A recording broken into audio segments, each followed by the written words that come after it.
My ungrateful ex texted after graduation, "Thanks for paying my law school tuition. My new rich man thanks you too." I replied, "You're welcome." Then I called in all the money she owed for her law school tuition. She's now working 3 minimum wage jobs. I, 28 male, am generally a low drama guy. Or I was. My ex, Clara, 27, and I dated for 5 years.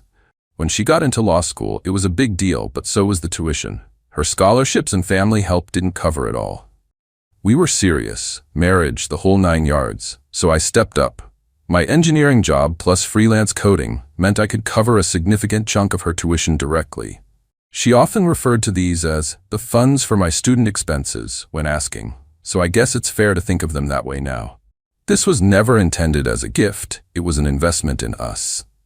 She constantly promised, "Babe, first big paycheck, I'm paying you back every cent with interest, then we buy a house." I saved those texts. 3 months before graduation, she hit me with the "I need space" breakup speech. Gutted, but I wished her well. Then a week post-graduation, my phone buzzed. "Clara, hey, my name. Just wanted to say thanks for paying my law school tuition. My new rich man, David, thanks you too. Enjoy your life, lol." I stared at it, shock, then a cold, precise anger, the winky face, the lol, the sheer audacity. She wasn't just dumping me, she was gloating, using my sacrifices as a punchline. My first thought was to rage. My second, calmer thought was strategy. I typed back, "You're welcome." Then I started digging through my records. Update 1. It's been a week since the text. The anger has settled into a hard resolve. Instead of exploding, I spent days meticulously gathering evidence. Bank transfers to Clara, earmarked tuition, copies of cashier's checks to her university, our old texts detailing the loan arrangement. The total? A little over $48,500 from my initial estimate, but the records would show the exact amount. It represented a lot of 16-hour days for me. One key text from her second year. "Clara, OMG babe, you are an actual angel. That 12K for this semester is a lifesaver.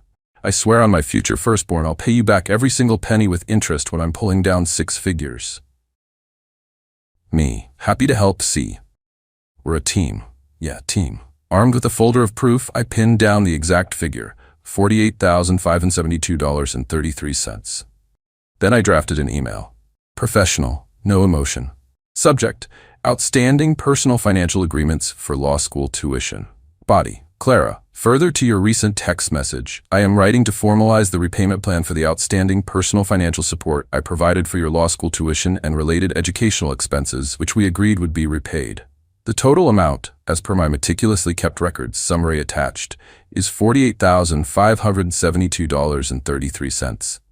Given your recent graduation and impending employment, please provide me with your proposed repayment schedule within 7 business days. If I do not receive a substantive proposal, I will assume you require a more formal approach to debt recovery. Sincerely, I attached a spreadsheet. Sent. The ball was in her court. Let's see what David the rich man thinks. Update 2. A week and a half later, the explosion came. Clara didn't email, she called, practically yelling. "Are you actually serious?" I'd braced myself for this. "Hello, Clara.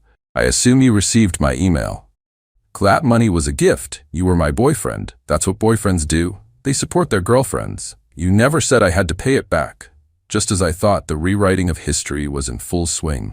"Actually, Clara, we discussed it multiple times. I have texts from you acknowledging it as funds you'd repay." "Clara, you're just bitter. David thinks you're pathetic. He's a VP at a finance company. He said if you keep harassing me, he'll get a restraining order." A typical deflection. Requesting repayment of a documented agreement isn't harassment, Clara. And I'm sure David, as a finance VP, understands financial commitments. His opinion, however, is irrelevant here. She fumed, then hung up. 2 hours later, an unknown number. "This is Eleanor, Clara's mother," a sharp voice announced. "Clara is very distressed by your disgusting, threatening email. How dare you try to extort money from her?" Me, Mrs. Clara's last name. I provided Clara significant financial support for her education under the clear agreement she'd repay it. Her recent taunt about that money has led me to seek that repayment. Eleanor, David is a wonderful man. He'll take care of Clara. She doesn't need your grubby money. She hung up before I could point out the contradiction.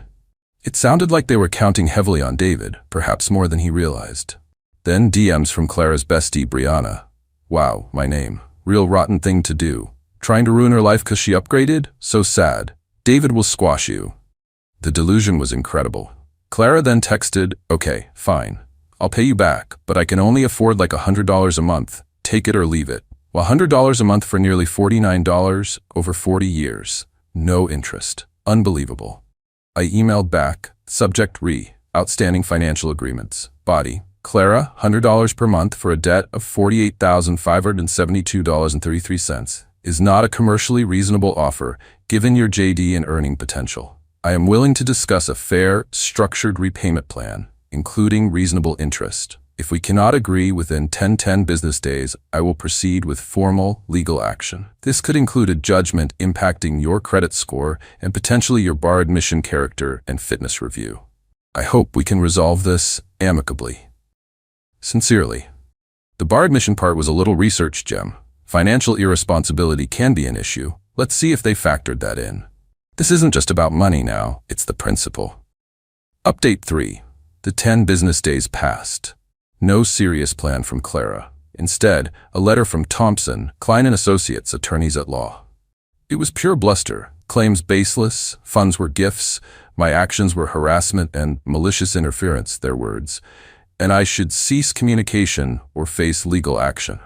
Signed by Percival Thompson Esker. I almost chuckled, then took their letter and my evidence file to Mr. Davies, a local debt recovery lawyer. He reviewed everything. Your documentation is excellent, he said.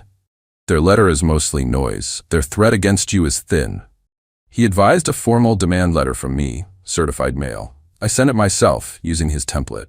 It gave Clara and Percival 30 days to pay up or agree to a repayment plan, otherwise I'd file in civil court. I CC'd Percival. A mutual acquaintance, Sarah, messaged me. She'd heard rumors. I gave her the short version and showed her the text. Sarah, oh my goodness, that's awful. As for David, he's rich, but known for being pretty careful with his money unless it directly benefits him. I doubt he's thrilled about her having this kind of drama, especially if it involves him potentially shelling out cash for her old debts. That confirmed my suspicion that Clara and her mother might be overstating David's willingness to get financially involved. Yesterday, after my letter landed, an email from a new lawyer, Jessica Morales, Associate, Chambers & Dunn LLP.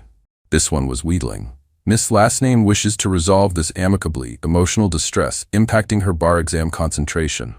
Then the offer, without admission of liability, a one-time full and final settlement payment of $10,000. 10 grand on a nearly $49,000 debt. Insulting. They were still trying to guilt-trip me. I replied to Miss Morales, CCing Percival, just to stir the pot a little. Subject. Settlement offer. Outstanding debt of Clara. Body. Dear Miss Morales, your client's offer of $10,000 for the $48,572.33 debt is rejected. The responsibility for Miss Dime's stress lies with her failure to honor her commitments and her subsequent taunting message. My previous demand for full repayment, or a mutually agreeable plan for $48,072.33, plus reasonable accrued interest within 30 days, 28 remain, stands. Failure will result in my filing a civil claim. Sincerely, they think this is a game of chicken. They're about to learn I don't swerve, especially when provoked by a winky face. Update 4. Almost a month passed. The 30-day deadline from my formal demand letter loomed. Then, an email from Jessica Morales, Clara's lawyer. The tone was more resigned. Subject: resettlement offer. Outstanding debt of Clara. Body: Mr. My Name is prepared to agree to a structured repayment plan for the sum of $35,000 to be paid over 5 years without interest.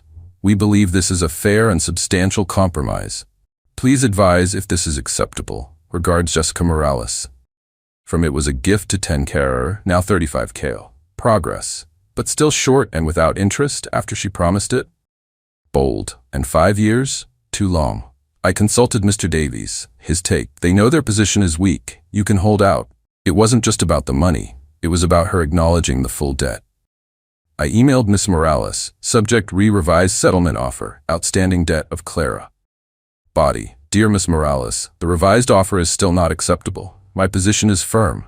Full principal, $48,572.33. Reasonable accrued interest, negotiable rate, e.g., prime plus 1%, backdated. Shorter repayment period, max 3 years. Acceleration clause, missed payment, full balance due. This honors the original agreement Clara herself proposed.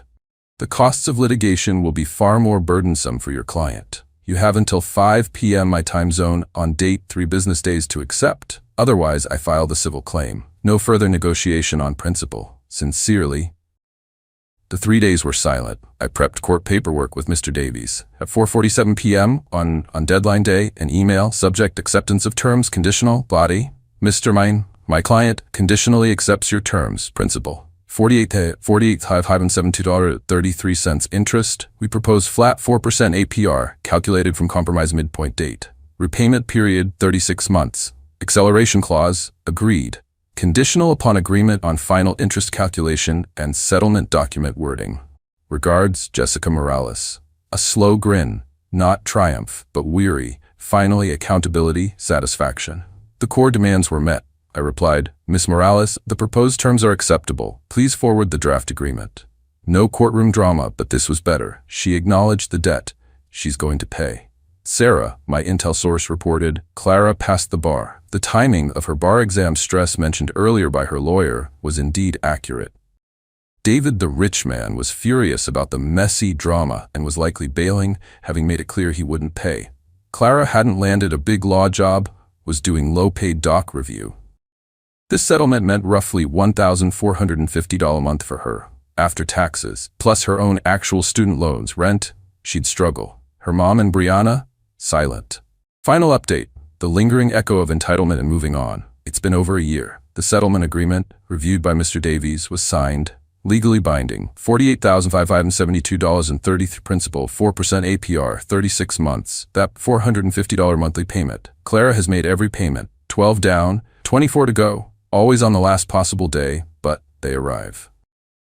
What of Clara? According to Sarah, David, the rich man? Gone. Dumped her 2 months after settlement. His parting shot, I don't invest in damaged goods with baggage. So much for him, thanking me. Her career, small local firm, mostly paralegal level work, trainee solicitor's salary. Document review on weekends, not the 6 figures she banked on. The 3 minimum wage jobs. Vibe from my original post title isn't far off. 1 main underpaid job, plus side hustles to make ends meet. Her lifestyle, back with her parents. Imagine those dinners. Her supporters. Brianna is scarce. Clara's mom glares if she sees me but says nothing. No remorse from Clara. Didn't expect it. Entitled people don't often have genuine changes of heart. They just resent consequences. The payments are legal obligation, not moral duty. I sometimes reread her text. My new rich man, David, thanks you too. Enjoy your life, lol. It was a declaration of use and contempt. She thought she was untouchable. The satisfaction isn't her misery, but seeing her face direct, natural consequences. She built this cage. I just build her for materials. The money goes into my investments. Maybe a down payment one day. The irony. I've moved on. Dating Amelia, an architect. She knows the basics. Her reaction? Wow, she sounds like a piece of work. Good for you. Pizza tonight? Uncomplicated. Perfect. No regrets. I was calm, methodical. She played a cruel game. It backfired. Advice, document everything. Clara wanted me to enjoy my life, lol. I am, immensely, without her. And with an extra $450 a month reminding me that sometimes, just sometimes, justice is direct debited. Peace out, Reddit. It was cathartic.